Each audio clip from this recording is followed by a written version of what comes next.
Man må godt være speciel, man må godt skille sig ud.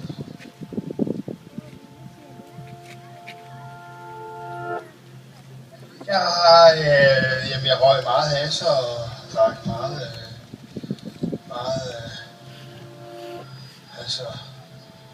bøvesrød og var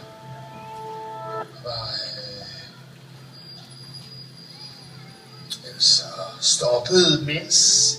stoppede da jeg kunne, eller stoppede da jeg ligesom var et eller andet klar over, at jeg kunne heldigvis selv stoppe.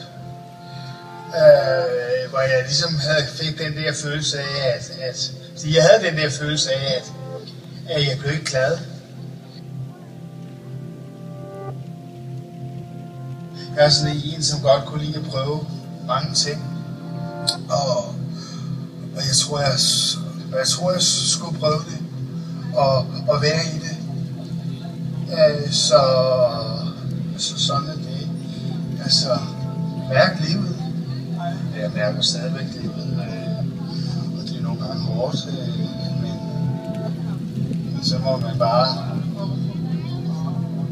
man bare synes, det er hårdt.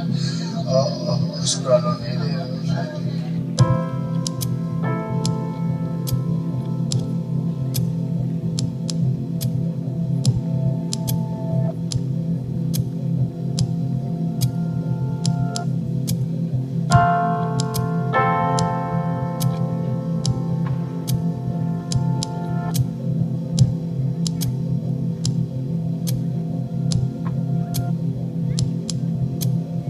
Der er så mange forskellige typer for alle samfundslag, og det er fedt at se verden hver dag. Fordi hvis man ikke den vil være der lige meget hvad, men så ser man den bare, hvordan virkeligheden er midt inde i centrum af København, op mod Rådhuspladsen, ved Mændenshjem. Det var hårdt i starten, men nu er det bare en del af hverdagen, og man vil det eller ej.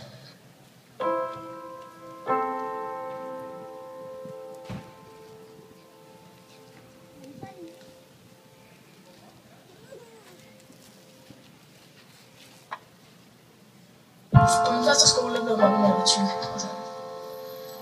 Og på min anden skole, der blev jeg bare nedgjort og sådan noget, ikke? Og så flyttede jeg så hertil. Jeg er rigtig glad for at være her. Jeg har fået venner og sådan noget. Det er rigtig fedt.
provinsen af, så var det en meget anderledes end der, hvor jeg kom fra. At her kunne man være og uden at gemme sig. Det var fra translyderne nede på Halmtorvet til indvandrerfamilierne, og de var mere tydelige i billedet dengang. Og vi havde specielt en, når hun var nu ikke transvestit, men hun var nordmand, og enormt stor. Virkelig stor. Men små bitte fødder. Og hun sad lige neden for vores vindue, når hun havde fri. Fordi hun var den, der havde travlest af dem alle sammen.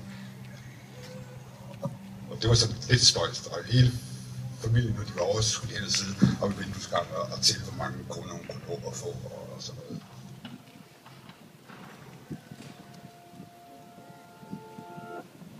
Fjerde klasse eller sådan noget, der begyndte jeg så på Vesterbro Ungdomsgård, over ved Vesterbros Torv. Det var fandme også sjovt. Der er jo krig mellem alle skolerne her på Vesterbro, ikke? Og vi var i krig alle sammen.